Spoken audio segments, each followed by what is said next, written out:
Could Gordon Freeman have stopped the Combine during the 7-hour war? Now I know the first thing the Half-Life fans are gonna think is, Gordon was in stasis, he couldn't have interfered. But I'm proposing an alternate scenario where Gordon Freeman was free to fight the Combine with the rest of humanity.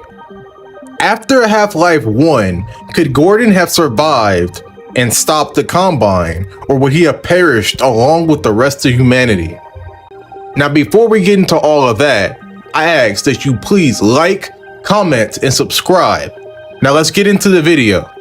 I believe the stronger argument is that Gordon Freeman would not survive, and I'll split this argument into 3 main points.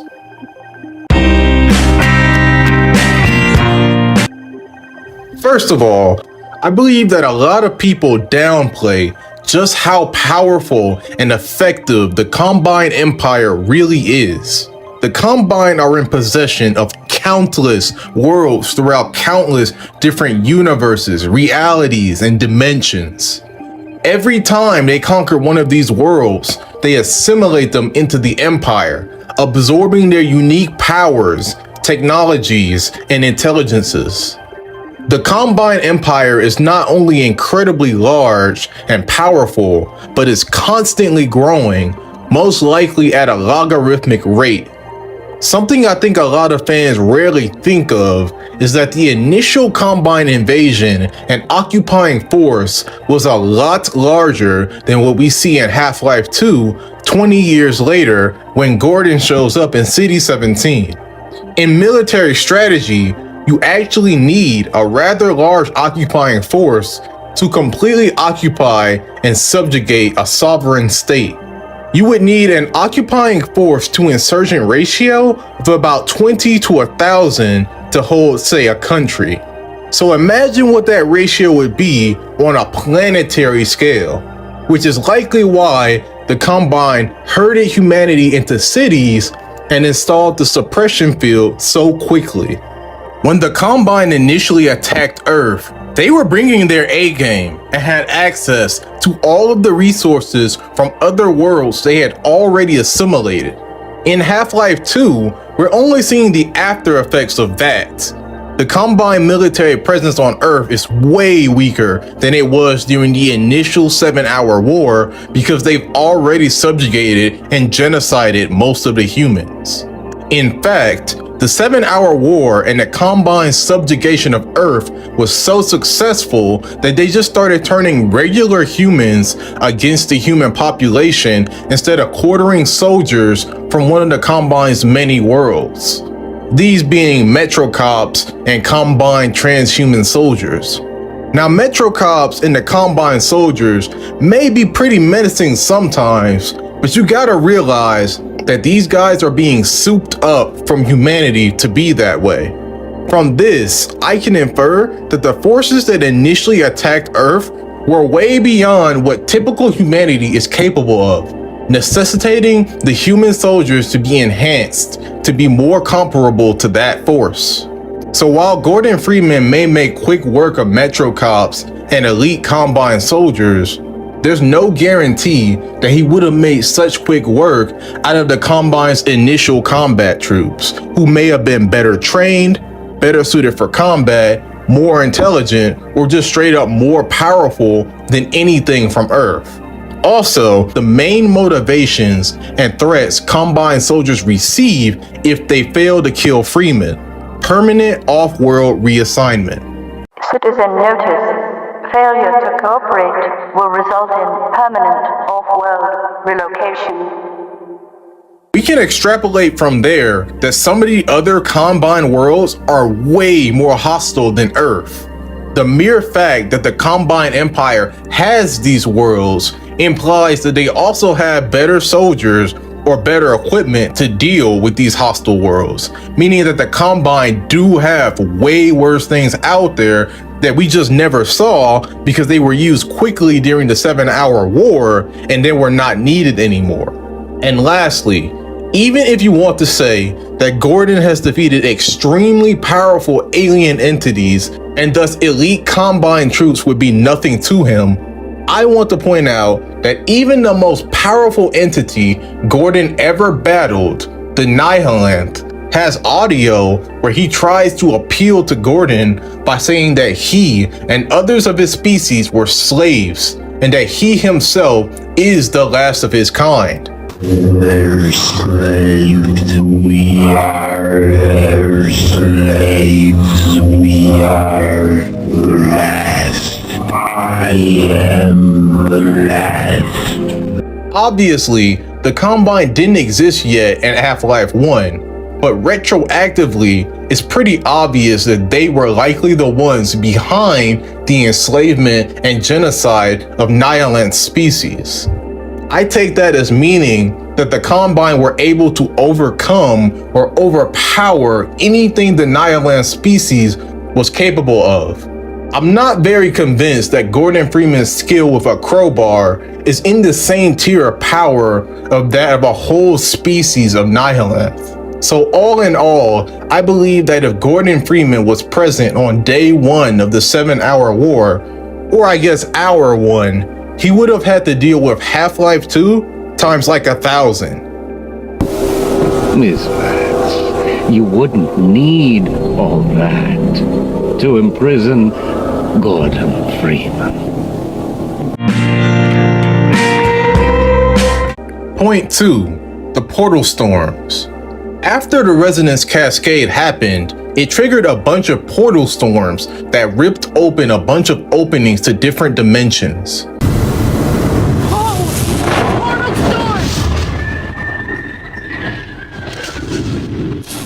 The Combine used this not only to discover Earth, but absolutely to their advantage during the 7-hour war. I'm willing to bet that one of the major reasons why the 7-hour war was so brief is because we had who knows how many portals opened all around the planet where the Combine could invade from multiple points.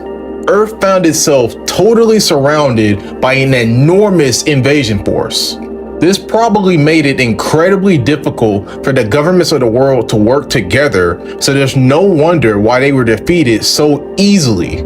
They were being picked off one by one instead of having any concentrated global effort against the Combine. Gordon Freeman is incredibly intelligent and is actually pretty powerful in the HEV suit, but the problem is he can't be in like 100 places at once. You have to admit that if the Combine can literally attack from countless different points, that there's no way Gordon could possibly combat them all. Also, take into account that the resonance cascade teleported a bunch of Zen wildlife all over the planet, and that decimated the population before the Combine even started the war. So humanity was already weakened due to these alien attacks. There's not really anything Gordon could have done to stop that either, considering what we see it takes to shut down just one of these portals. You've got to launch an entire rocket just to stop one, and it's not like humanity has like 100 rockets ready to go at a moment's notice. So overall, I see no way that Gordon Freeman could have made a difference here either. And all the effort in the world would have gone to waste until, well, let's just say your hour has come again. Point 3. Gordon Freeman is not special. Now I know that may be controversial to some people, but hear me out. Just because you play Gordon as the main character doesn't mean there's anything intrinsic about him that makes him more powerful or effective than other characters. Not to say that Gordon doesn't still accomplish great things, I just think that most of Gordon's advantages come from circumstance. Gordon Freeman just straight up has access to tools and weapons that other people don't. Think of his hazard suit. The thing is freaking bulletproof power armor. Add to that he has direct access to some of the most brilliant minds humanity has ever yielded, such as Eli Vance and Isaac Kleiner. Not to mention all of their planning and infrastructure built over the 20 years that Gordon was in stasis. Next to nothing that Gordon achieves in any of the Half-Life games was him acting purely alone. It has always been a group effort. People like Alex Vance, Barney Calhoun, Father Gregory, and countless other brave souls fought alongside Gordon to bring down the Combine. A lot of Gordon's successes can be directly tied to the people who either invented or made the sacrifices in the first place for him to get to where he is. Hell, the only reason he got the job at Black Mesa in the first place is because he had a personal connection to one of the people who worked there in Dr. Kleiner. Otherwise, there was a really good chance that Judah Mossman would have gotten the job instead. Honestly, I don't think that the point of these games was ever supposed to be like the main badass hero. I think it was to be the right man in the wrong place. Gordon Freeman has never been that type in my opinion. These games came out at a time when being a nerdy guy in glasses was the opposite image to promote. But it's that supposed ordinariness that made Gordon the right man. The right man to have power armor when the Black Mesa incident occurred. The right man to narrowly avoid many of the game-ending threats in the Black Mesa compound. The right man to stand on the shoulders of giants who crafted the groundbreaking discoveries at Black Mesa and laid the groundwork for humanity's rebellion against the Combine. And then there's the elephant in the room, G-Man. G-Man is perhaps the biggest proprietor of the argument that Gordon is special.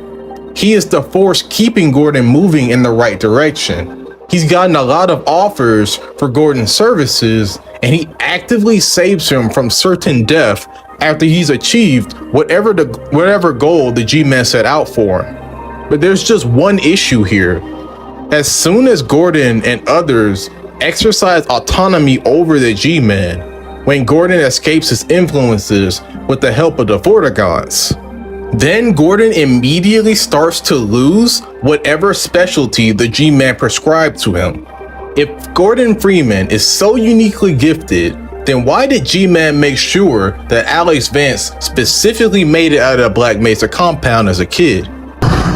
When I plucked her from Black Mesa, I acted in the face of objections that she was a mere child and of no practical use to anyone.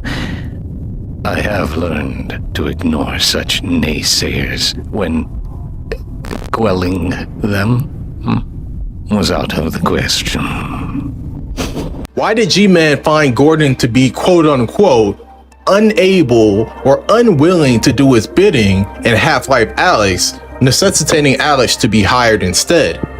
Hell, even in Epistle 3, Gordon is sidelined in a similar fashion, dumped onto a remote shore in an unknowable dimension, never knowing if his actions had any significant impact on humanity or the Combine in the end.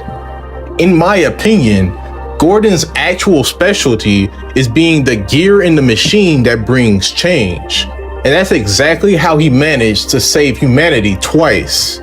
He supercharged the efforts of the Black Mesa personnel to stop the Nihilith, and similarly supercharged the resistance against the Combine 20 years later. He's not a hammer, he's a gear. And yet at this first sign of fatigue, he was dropped by the G-Man and even the resistance in Epistle 3. Gordon is not intrinsically special, just the right man in the wrong place. The right man in the wrong place can make all the difference in the world. Based on all of my aforementioned arguments, I ultimately believe that Gordon Freeman either would not have made a significant difference in the 7-hour war or likely would have perished. Now, I'm not the end-all be-all of interpreting the Half-Life series, so please take my arguments with a grain of salt.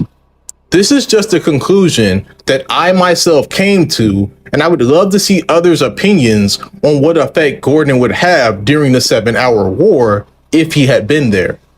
All I ask is that you think it through really good before you comment.